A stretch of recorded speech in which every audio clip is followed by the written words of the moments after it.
3 minutes! The Devil Wears Prada 2. Let's go. Do you like Diet Coke? Then you might like The Devil Wears Prada 2. And if you like The Devil Wears Prada 2, then you might like Diet Coke. At least that seems to be the message of this movie's marketing. Marketing is a funny word to foreground in this film's thinking, as it has to be its chief concern. 20 years after Andy Sachs left Runway, where she was basically bullied by her boss Miranda Priestley, she's back through necessity as she needs a job, and as luck would have it, Runway needs her too. Her ethics and work ethic suddenly essential to a place of scandal, and if that isn't a gross metaphor for our current world, then I don't know what is. It's also one way in which this script is all about what's changed in the last 20 years, not just in the world of this film, but within the world of film. A really frustrating recent trend in storytelling, and unfortunately even my beloved Scrubs was guilty of this, is to undo the love, respect and relationship gains fought for in the past so that those differences can be overcome anew in a new story. That's true of Anne Hathaway's Andy and Meryl Streep's Miranda, whose relationship was last seen in a place of respect with differences overcome, but now Miranda can't remember Andy and immediately returns to belittling a woman who so clearly looks up to her.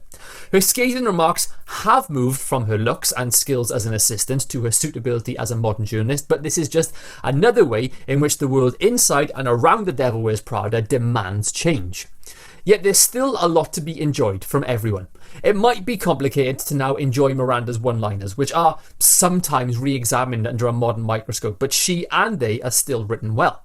Emily Blunt's Emily is still fraught, yet fully and uniquely iconic. Andy is still likeable to the point of inspiration.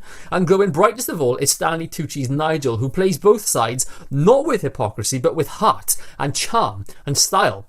Perhaps the best moment arrives when the film finally reflects on his long loyalty to Miranda and both their roles therein. So plenty to like for sure, just not so easy a watch as the previous Prada. Mainly that's because this film, much like Runway the magazine, can no longer exist within a niche but a global marketplace, having to make money in a landscape where everything has changed and whatever you once knew is now barely relevant. Where the original was about following your dreams whilst staying true to yourself, this is a far less romantic quest to remain afloat in a world of scale downs, conglomerates and trends, and it's why the plot has to rely on so many red herrings and mysterious setups, because talk of business and especially engagement is ironically not very engaging. It's not like this movie is inauthentic, because its hope for the future of traditional journalism is a similar fairy tale to the original, and it still prioritises a level of escapism crucial to all mainstream cinema, not just the Diet Coke friendly kind. It's just that though Andy, Miranda and Nigel are fighting the good fight, they now live in a sanitised, market-tested reality. It's a reflection of the movie landscape as much as the journalistic, but this just about 3-star movie has to tackle a world where our most fickle natures are what's most important. That's all.